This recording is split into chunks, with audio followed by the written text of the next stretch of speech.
Hello everyone, आप सभी लोगों का स्वागत है टीचिंग परीक्षा के आज के इस वीडियो में, जिसके अंदर में फ्रेंड्स बीपीएससी टीआरई 4.0 से रिलेटेड हमारी जो एक विशेष श्रृंखला चल रही है उसको एक कदम और आगे बढ़ाते हुए बहुत सारे क्वेश्चंस को हम लोग सॉल्व करेंगे। तो चलिए हम लोग शुरू करते हैं। यहाँ पर में जितने भी लोग हमारे साथ में यहाँ पर में जुड़ चुके हैं उन सभी लोगों का बहुत बहुत स्वागत है।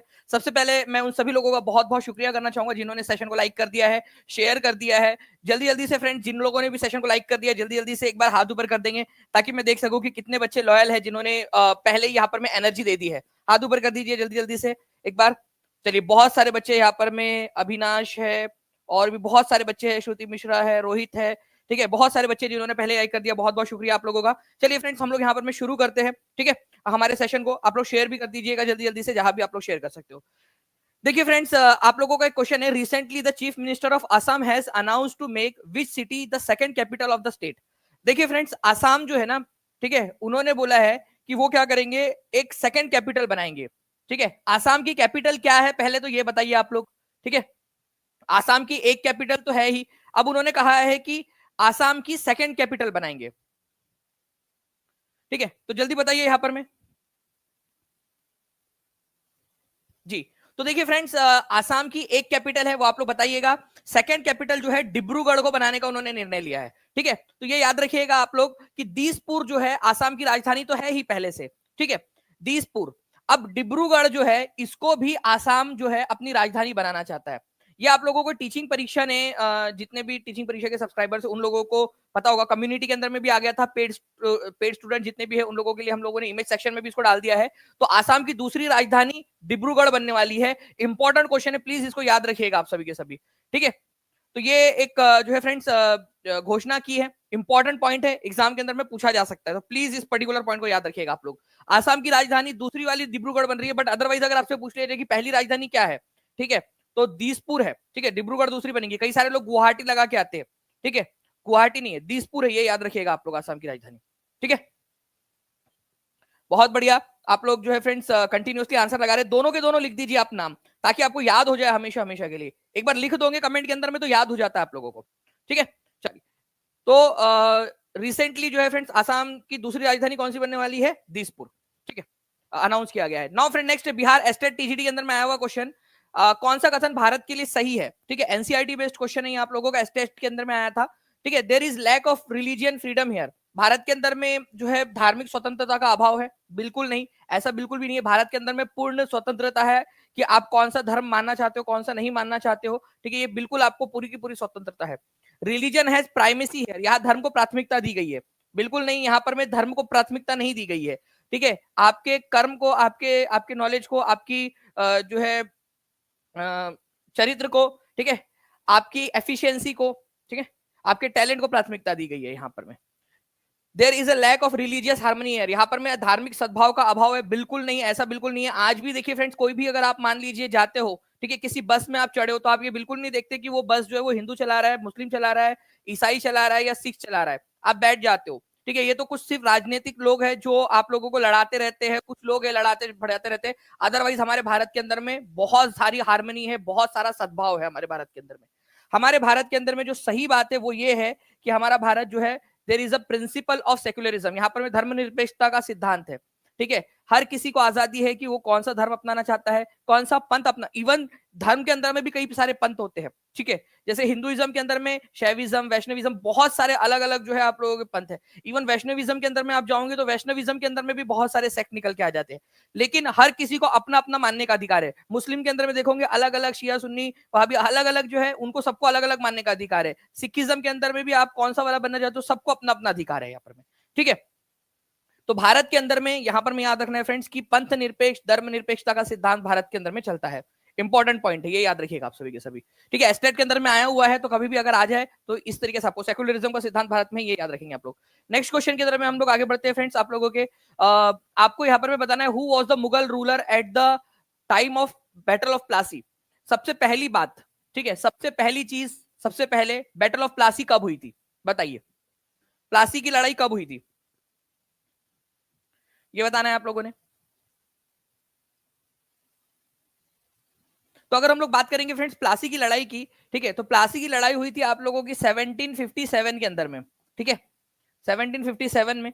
और ये लड़ाई हुई थी, ठीक है, ईस्ट इंडिया कंपनी, ठीक है, वर्सेस, ठीक है, बंगाल के जो नवाब थे, बंगाल के नवाब, उनके बीच में, बंगाल के नवाब कौन थे, बंगाल के नवाब, ठीक है, बताइए, सिराजुद्दौला, है ना। तो सिराजुद्दौला जो है उनको उन्हीं के एक साथी ने धोखा दे दिया था, ठीक है, मीर जाफर ने। तो इस वजह से बंगाल के नवाब जो थे सिराजुद्दौला वो हार गए थे, वो बिना लड़ाई की वो हार गए थे, ठीक है। तो प्लासी की लड़ाई जो है उस समय में नवाब को मुगल बादशाह, क्योंकि ये लड़ाई जो हो रही थी वो हो रही थी आपकी बंगाल के अंदर में, ठीक है, प्लासी में। आपसे पूछा जा रहा है कि पूरे भारत का जो मुगल बादशाह था वो कौन था उस समय में।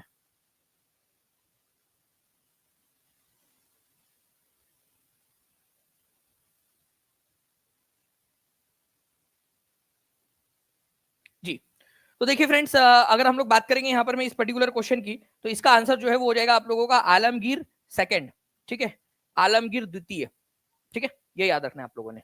इसके बाद में आलमगीर द्वितीय के बाद में शाह आलम द्वितीय शासक बना था, जिसके समय में बक्सर की लड़ाई हुई थी, ठीक है। तो आलमगीर द सेकंड, ठीक है, आलमगीर द्वितीय था, कमजोर शासक था, कठपुतली शासक था, ये याद रखना है आप लोगों ने, ठीक है, जहांदर शाह का बेटा था और केवल कठपुतली शासक था ये, ठीक है, आलमगीर द्वितीय, ठीक है। चलिए,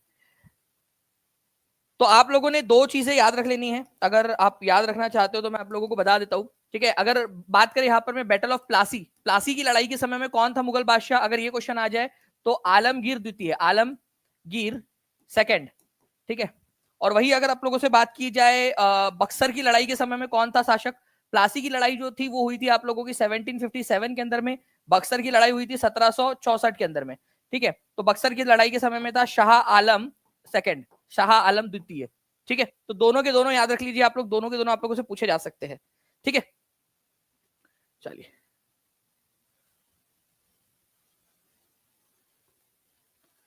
चलिए बहुत बढ़िया फ्रेंड्स, आप लोगों के यहाँ पर में आंसर्स आने स्टार्ट हो गए आप लोगों के।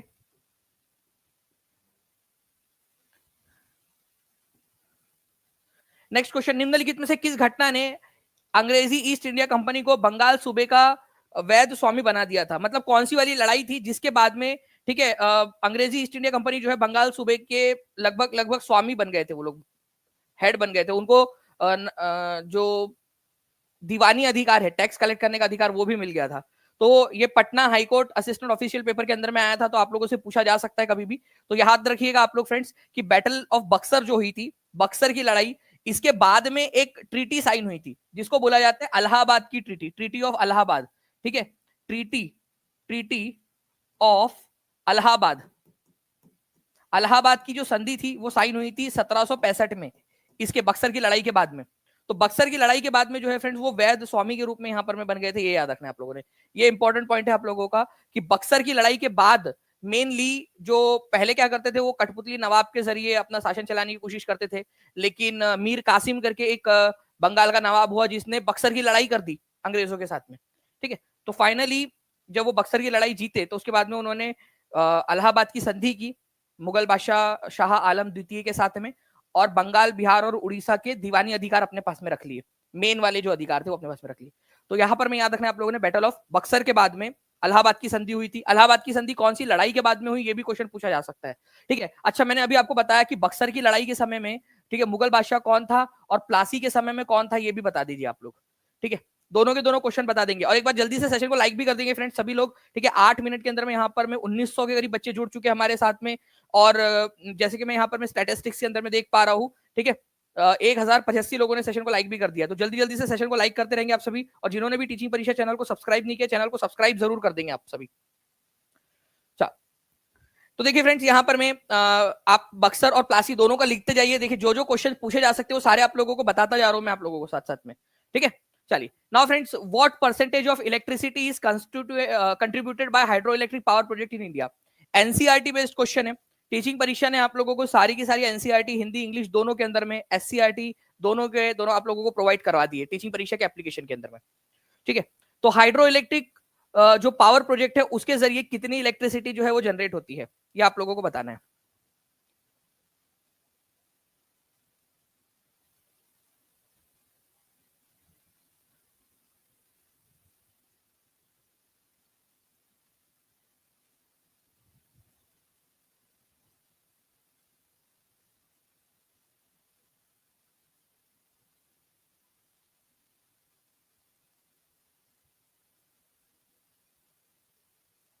चलिए, तो देखिए फ्रेंड्स, अगर हम लोग बात करेंगे यहाँ पर मैं इस पर्टिकुलर क्वेश्चन की, तो आंसर आप लोगों को हो जाएगा हाइड्रो इलेक्ट्रिक पावर प्रोजेक्ट, जल विद्युत ऊर्जा परियोजनाओं के बारे में एज पर एनसीईआरटी। ठीक है, तो आंसर आप लोगों का जो है फ्रेंड्स वो हो जाएगा 22%। ठीक है, ये याद रखना है आप लोगों ने, एज पर एनसीईआरटी है ये आंसर 22%।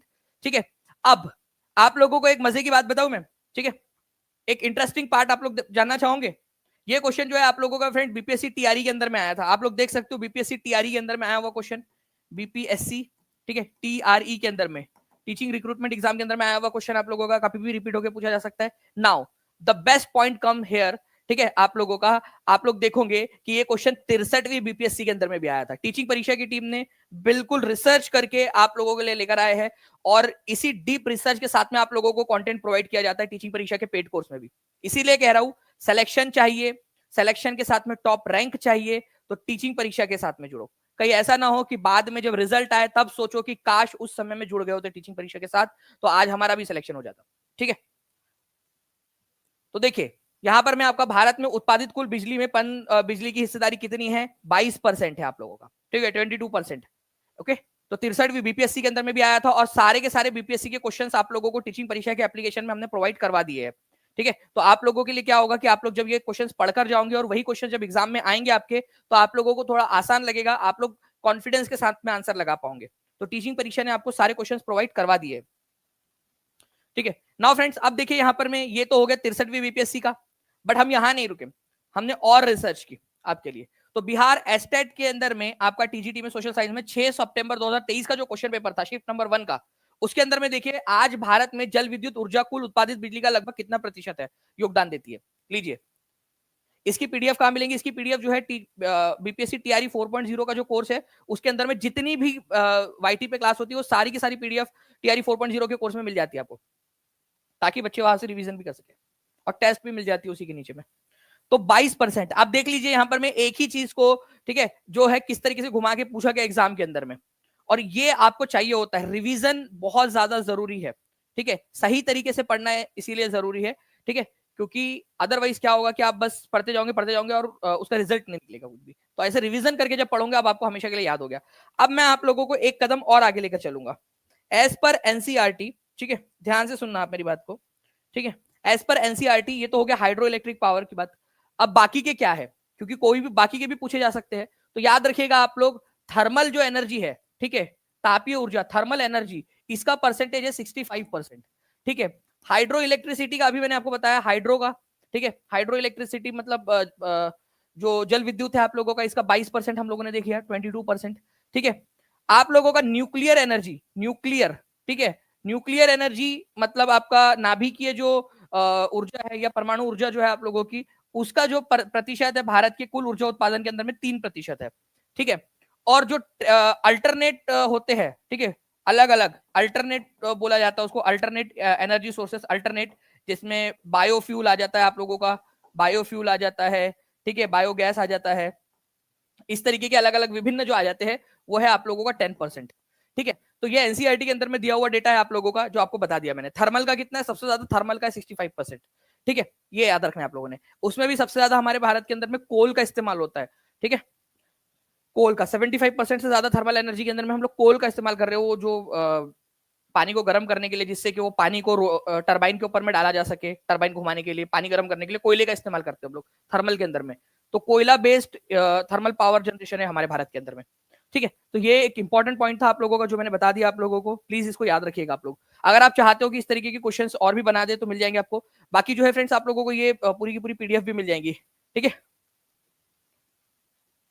एग्जाम के जैसा एक बिल्कुल राखी कुमारी जी, सारे के सारे जितने भी टीचिंग परीक्षा के ऐप के ऊपर में जितने क्वेश्चंस होते हैं वो 5 ऑप्शंस वाले होते हैं। आप लोगों ने, कितने लोगों ने देखा है, कितने लोगों ने फील किया, 5 ऑप्शंस होते हैं।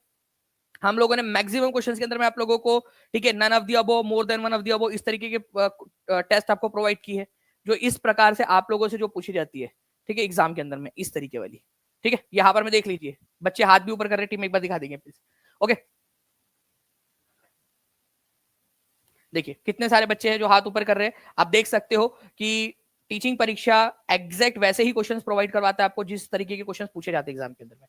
नाउ नेक्स्ट क्वेश्चन की तरफ में हम लोग आगे बढ़ते हैं फ्रेंड्स। आप लोगों को बताना है भारत के किस पठार में लौह एवं इस्पात उद्योग का सर्वाधिक संकेंद्रण है। ठीक है, आयरन एंड स्टील इंडस्ट्रीज का संकेंद्रण कहां पर में है? आयरन एंड स्टील इंडस्ट्री, लौह और इस्पात, भारत में कहां पर में सबसे ज्यादा आप लोगों को जो है इस तरीके के उद्योग मिलेंगे भारत में? छोटा नागपुर के पठार में, मेघालय के पठार में, मारवाड़ के पठार में, ठीक है। उपयुक्त में से एक से अधिक है, उपयुक्त में से कोई नहीं। तो देखिए अगर मैं बात करूं यहाँ पर मैं आप लोगों से इस पर्टिकुलर क्वेश्चन की, तो लोहा, लोहे से ही जो है फ्रेंड्स वो आपका इस्पात भी बनता है, स्टील लोहे का ही एक मिश्र धातु है वो, ठीक है। तो छोटा नागपुर पठार के अंदर में आपको लोहे लोहे की बहुत सारी खदानें मिल जाएगी। इसी वजह से छोटा नागपुर पठार जो है वहीं पर आप लोगों को, ठीक है, आयरन एंड स्टील इंडस्ट्रीज का कंसंट्रेशन या संकेंद्रण आप लोगों को मिल जाता है, ठीक है। तो छोटा नागपुर का पठार कहां पर में मिलेगा आप लोगों को? ये हमारा भारत है मान लीजिए, तो ये यहाँ पर में झारखंड, पश्चिम बंगाल, ठीक है, और बिहार के नीचे वाला जो इलाका है वहां पर में छोटा नागपुर का पठार है, ठीक है, इस इलाके के अंदर में। तो इस तरीके से क्वेश्चन पूछा गया एग्जाम के अंदर में, देख लीजिए आप लोग यहाँ पर मैं ओरिजिनल स्क्रीनशॉट आपके लिए लगा दिया है, ठीक है, बीपीएससी टीआरई एग्जाम का। तो टीचिंग परीक्षा आप लोगों को एग्जैक्ट क्वेश्चन के आधार पर पढ़ा रहे हैं। सेशन को लाइक जरूर करते रहेंगे जितने भी लोग देख रहे हैं, ठीक है।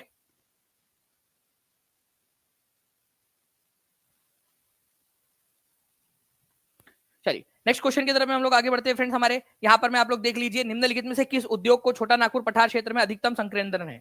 कौन सा वाला उद्योग जो है आपको छोटा नागपुर पठार के पास में मिलेगा? सेशन को लाइक करते रहेंगे, बताइए निम्नलिखित में से किस उद्योग का छोटा नागपुर पठार केंद्र में अधिकतम संकेंद्रण है? ठीक है, ऑटोमोबाइल उद्योग का, चीनी उद्योग का, लौह और इस्पात उद्योग का, उर्वरक उद्योग का, किस उद्योग का है?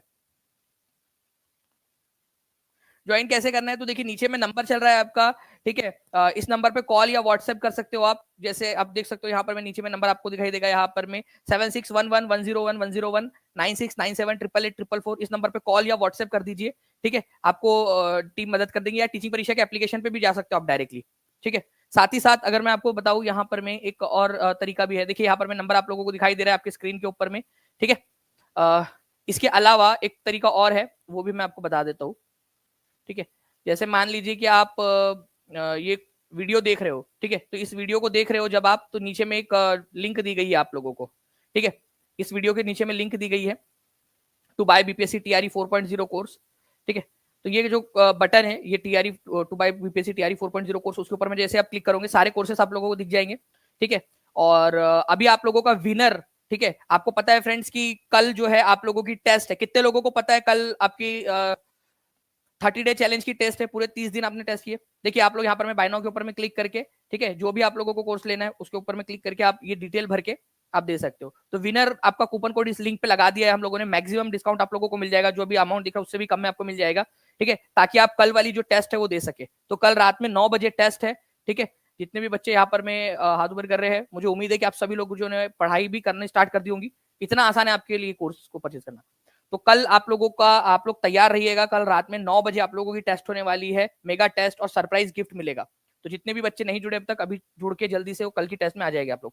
तो आयरन एंड स्टील इंडस्ट्री जो है फ्रेंड्स, ये याद रखना आप लोगों ने, इससे रिलेटेड है आप लोगों की। छोटा नागपुर जो पठार है वहां पर में आप लोगों को बहुतायत मात्रा के अंदर में मिल जाती है, ठीक है। चलिए, तो ये आप लोगों का एक पॉइंट हो गया। नेक्स्ट क्वेश्चन की तरफ में आगे बढ़ते हैं फ्रेंड्स। आप लोगों को बताना है कि निम्नलिखित में से किसे भारत में जैव विविधता हॉटस्पॉट माना जाता है? जैव विविधता हॉटस्पॉट, इंपॉर्टेंट मार्क करो इस क्वेश्चन को आप लोग, ठीक है। बायोडाइवर्सिटी हॉटस्पॉट, देखो बायोडाइवर्सिटी हॉटस्पॉट का मतलब होता है जहां पर में डाइवर्सिटी बहुत ज्यादा है बायो की, मतलब कि वहां पर में पेड़ पौधे, जीव जंतु विभिन्न प्रकार के पाए जाते हैं।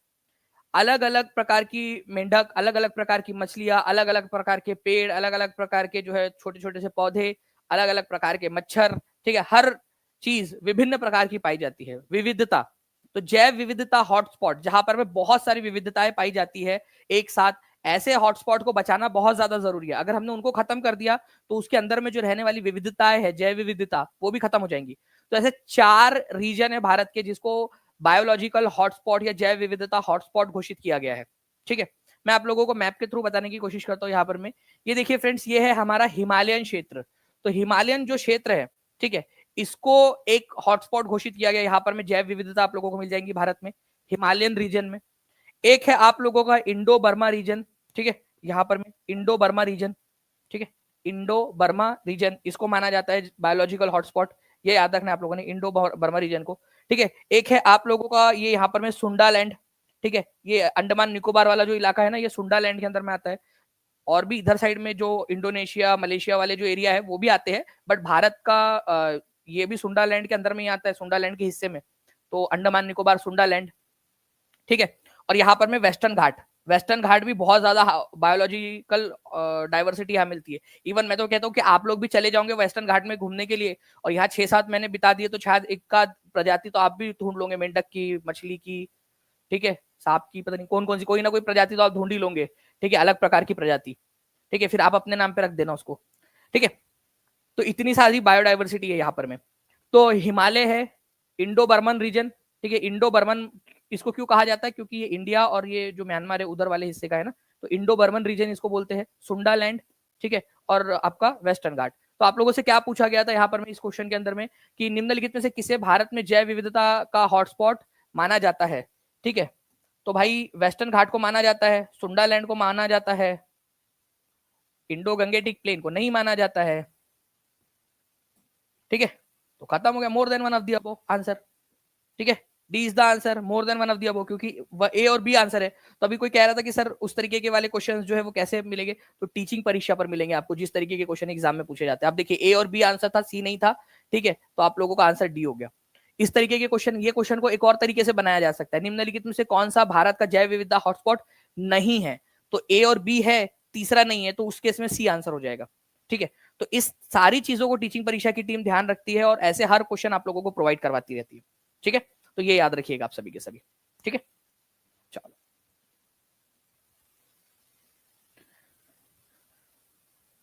ओके, नाउ तो हिमालयन क्षेत्र है आप लोगों का एक, ठीक है, भारत बर्मा क्षेत्र है आप लोगों का, सुंडा लैंड है आप लोगों का यहाँ पर में, और यहाँ पर में पश्चिमी घाट है। और ये इतना प्यारा सा जो एनिमेशन आप लोगों के लिए ये जो बनाया है, ठीक है, इसका श्रेय जाता है सुश्री आभा शुक्ला जी को, ठीक है। उन्होंने काफी मेहनत करके देखिए आप लोगों के लिए बहुत प्यारा सा बनाया। ये आप लोगों को पेड क्लास की जो पीपीटी है, पीडीएफ है, उसके अंदर में मिल जाएगा आप लोगों को, ठीक है, पूरा का पूरा। नाउ भारत का प्रथम गवर्नर जनरल कौन था, भारत का प्रथम गवर्नर जनरल कौन था बोल रहे हैं, ठीक है, गवर्नर जनरल भारत का प्रथम, ठीक है, बताइए जल्दी से।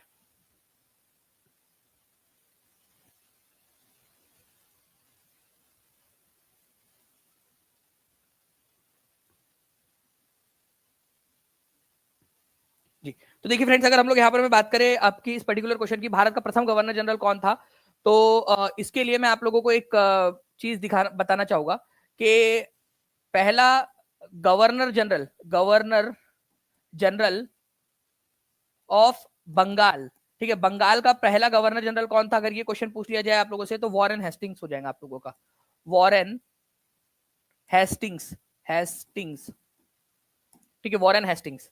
अगर आपसे बोला जाए कि भाई ये था गवर्नर जनरल ऑफ बंगाल, ये याद रखना आप लोगों ने, first governor general of India, मतलब इसका बंगाल से नाम बदल के इंडिया कर दिया गया, पूरा ओवरऑल इंडिया। तो पहला गवर्नर जनरल ऑफ इंडिया जो है वो था, ठीक है, Lord William Bentinck, Lord William Bentinck, ठीक है, ये याद रखना है आप लोगों ने, लॉर्ड विलियम बेंटिक पहला गवर्नर जनरल, ठीक है। उसके बाद में अगर आप लोगों से पूछ लिया जाए कि फर्स्ट वाइसराय कौन था भारत का, पहला वाइसराय, ठीक है, वाइसराय, तो वो था आप लोगों का, ठीक है, लॉर्ड कैनिंग, लॉर्ड कैनिंग। ये लास्ट गवर्नर जनरल भी था, ठीक है, लास्ट, ठीक है, last governor general of India, GGI, ठीक है, गवर्नर जनरल ऑफ इंडिया, ठीक है। लॉर्ड विलियम बेंटिक पहला भारत का गवर्नर जनरल था इंडिया का, लास्ट जीजीबी भी था, governor general of Bengal, Lord William Bentinck, ठीक है, और पहला इंडिया का गवर्नर जनरल बना इस तरीके से। तो लास्ट जो पहला भारत का गवर्नर जनरल था, ठीक है, गवर्नर जनरल ऑफ इंडिया पहला, वो last governor general of Bengal था, ठीक है। जो पहला वाइसराय बना, ठीक है, वो last governor general of India भी था, ठीक है। तो इस तरीके से भी आप लोग इसको याद रख सकते थे, ठीक है। चलिए, अगर आप लोग चाहते हो कि इन सारी चीजों के ऊपर में हर क्वेश्चन के ऊपर में आपको हर पॉइंट पे क्वेश्चन बना के दिया जाए आप लोगों को, तो आप लोग क्या करेंगे फ्रेंड्स, आप लोगों की जिम्मेदारी बनती है कि आप जहां भी शेयर कर सकते हो सेशन को शेयर कर देंगे, चैनल को सब्सक्राइब करने के बाद साथ ही साथ सेशन को लाइक भी जरूर कर देंगे। नीचे में कमेंट के अंदर में जो है कमेंट करके भी आंसर करते रहिए। अब बताइए इसका आंसर क्या होगा, हर कोई बच्चा जो है लिखेगा, पूरा स्टेटमेंट लिखिए जल्दी से, जल्दी जल्दी से बताइए इस क्वेश्चन का आंसर क्या होने वाला है, first governor general of India, ठीक है, 66वीं बीपीएससी का क्वेश्चन आप लोगों का, देखते कितने लोग इसका आंसर लगा पाते हैं। भारत का प्रथम गवर्नर जनरल कौन था? हर कोई बच्चा कमेंट के अंदर में आंसर लगाएगा इसका। जितने भी बच्चे यहाँ पर में सी आंसर लगा रहे हैं उन लोगों को 21 तोपों की सलामी, ठीक है, और उनको तोप के सामने खड़े रख के, मतलब उनको तोप के सामने उन्हीं को खड़ा रखा जाएगा, ठीक है। अभी आपको बताया कि लॉर्ड कैनिंग भारत का वायसराय था, पहला viceroy. Governor general of India कौन था पहला?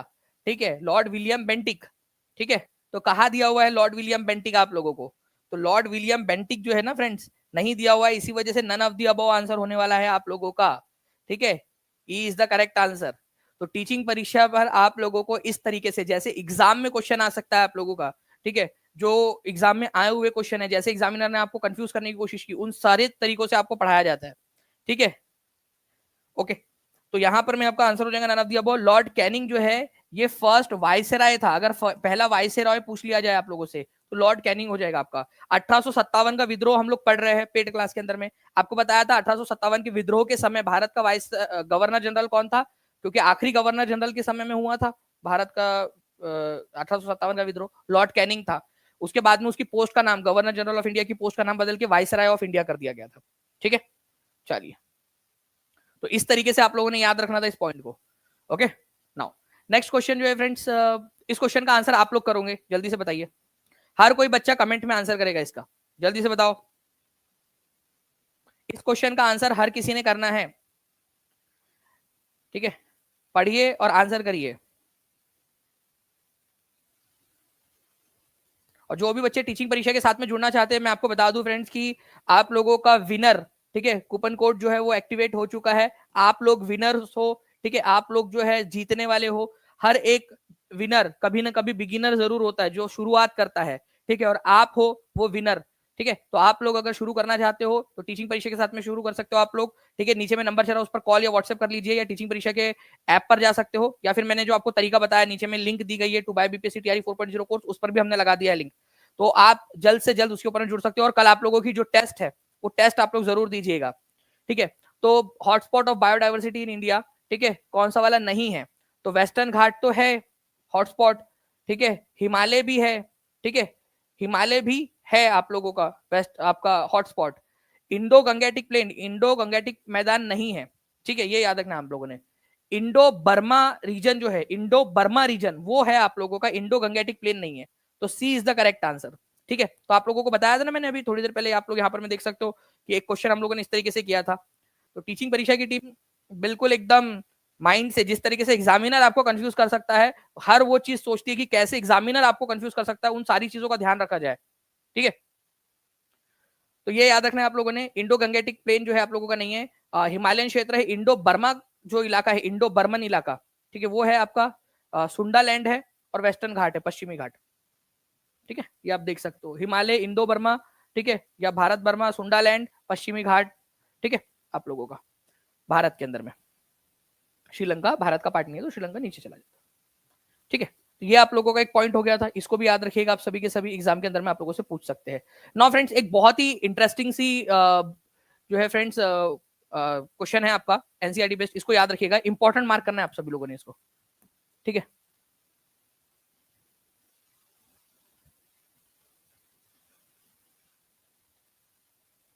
होगा तारिक जी, बिल्कुल होगा।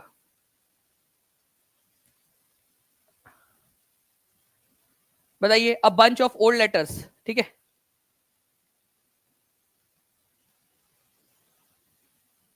देखिए, a bunch of old letters नाम से जो एक पूरी की पूरी बुक आप लोगों की प्रकाशित हुई है, इसके लेखक कौन है? तो आप लोगों को याद रखना है फ्रेंड, जवाहरलाल नेहरू ने, ठीक है, एक पुस्तक लिखी है a bunch of old letters. जो भी उनके पास में लेटर्स थे, ठीक है, उनको उन्होंने कंपाइल किया है, ठीक है। ये 1958 के अंदर में प्रकाशित हुई थी a bunch of old letters. बहुत ही इंपॉर्टेंट है, ये याद रखना है आप लोगों ने, बहुत ज्यादा इंपॉर्टेंट। इसके अलावा डिस्कवरी ऑफ इंडिया नाम की पुस्तक इन्होंने लिखी थी। ग्लिम्स ऑफ वर्ल्ड हिस्ट्री नाम से उन्होंने पुस्तक लिखी थी, ठीक है, glimpse of world history. Unity of India नाम से लिखी उन्होंने। इंडिपेंडेंस एंड आफ्टर, ये उन्होंने आजादी के बाद में लिखी, ठीक है। इंडिया एंड द वर्ल्ड, ये भी बुक उन्होंने लिखी थी, ठीक है। तो ये कुछ इंपॉर्टेंट वाली बुक्स है जो उन्होंने लिखी है। अब बंच ऑफ ओल्ड लेटर्स जो है आप लोगों का एग्जाम के अंदर में ऑलरेडी आ भी चुका है, तो प्लीज इसको याद रखिएगा आप सभी के सभी लोग, अब बंच ऑफ ओल्ड लेटर्स, ठीक है।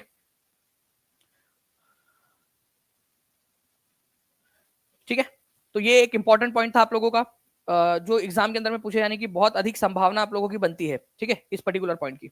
नाउ फ्रेंड्स, मैं आप लोगों से जो है कुछ सवाल पूछना चाहूंगा। इसके अलावा मैं आप लोगों को बता दूं कि विनर जो है आप लोगों का कूपन कोड चल रहा है मैक्सिमम डिस्काउंट के लिए आपका, ठीक है। मैक्सिमम डिस्काउंट के साथ में अगर आप टीचिंग परीक्षा के कोर्स के साथ में जुड़ना चाहते हो तो आप लोगों को टीचिंग परीक्षा के एप्लीकेशन पर मिल जाएगा। जो लिंक दी गई है उसमें ऑटोमेटिक लगा हुआ है, ठीक है। जो लिंक आपको दी गई है उसमें आपको लगाने की भी जरूरत नहीं पड़ेगी, उसमें ऑटोमेटिकली लगा हुआ है, ठीक है। या फिर आप कॉल करके या व्हाट्सएप करके भी जानकारी ले सकते हो। नीचे में जो नंबर चल रहा है, टीम आपको नंबर दिखा देंगी बड़ा करके एक बार, ठीक है। इसके अलावा जो है फ्रेंड्स आप लोगों को बता दूं कि कल टेस्ट है आप लोगों की, ठीक है, मेगा टेस्ट है। तो कल सभी लोग तैयार रहिएगा, आप सभी के सभी, ठीक है।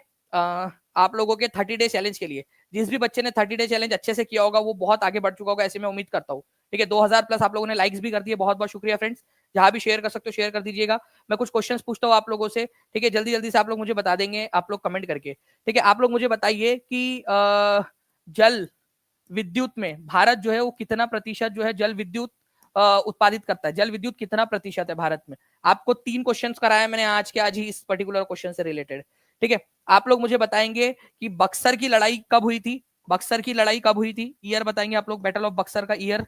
इसके बाद में एक संधि हुई थी, ठीक है। आप लोगों को बताना है ये संधि कौन सी संधि हुई थी, ठीक है, बक्सर की लड़ाई के बाद में।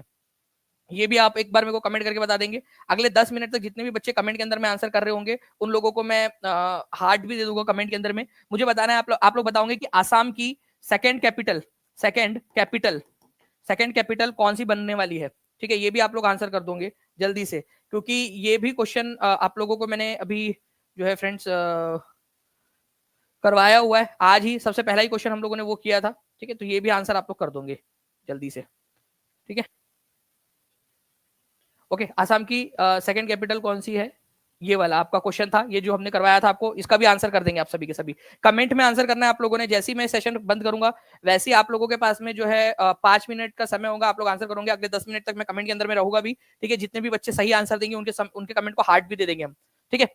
तो जल्दी से आप सभी लोग जाइए कमेंट के अंदर में, ठीक है, इस वीडियो के कमेंट सेक्शन के अंदर में, और इन सारे क्वेश्चंस के आंसर जो जो मैंने पूछा आपसे, इसका आंसर भी जरूर कर दीजिएगा। इसकी पहली राजधानी क्या है असम की, और सेकंड कैपिटल, ठीक है, ये भी आंसर कर देंगे आप लोग। साथ ही साथ आप लोगों का मैक्सिमम डिस्काउंट के लिए जो है कूपन विनर है, ये याद रख लीजिएगा आप सभी, ठीक है। जल विद्युत में कितना प्रतिशत है, बक्सर की लड़ाई कब और कब हुई थी, और उसके बाद में कौन सी संधि हुई थी, ये बताएंगे आप लोग कमेंट के अंदर में। ओके, चलो, thank you very much friends. मिलते हैं हमारे नेक्स्ट क्लास में। आज 5 बजे भी आप लोगों की जो है फ्रेंड्स, जितने भी बच्चे हैं जो केवीएस और DSSS भी करना चाहते हैं, ठीक है, उन लोगों को भी बता दूं, केवीएस अगर आप केवीएस भी करना चाहते हो, DSSS भी करना चाहते हो आप लोग, तो आप लोगों के लिए एक बहुत अच्छा मौका है, ठीक है। ये वैकेंसी काफी लंबे समय से नहीं आई है और बड़ी वैकेंसी आने वाली है। तो विनर इस कोड का इस्तेमाल करके आप लोग जो है फ्रेंड्स इन कोर्सेज के अंदर में भी एनरोल कर सकते हो, ताकि आप लोग ज्यादा से ज्यादा जो है अपने चांसेस बढ़ा सको, ठीक है। आपको पता है कि 8 पे कमीशन आने वाला है। 8 पे कमीशन लगने के बाद में इसकी सैलरीज जो है आप लोगों की ऑब्वियसली बढ़ेगी, ठीक है। तो इसके अंदर में भी आप लोग जो है बेहतर अपना भविष्य बना सकते हो। ओके, चलिए, thank you very much friends. मिलते हैं हमारे नेक्स्ट क्लास में, तब तक के लिए take care and bye, God bless you all, thank you.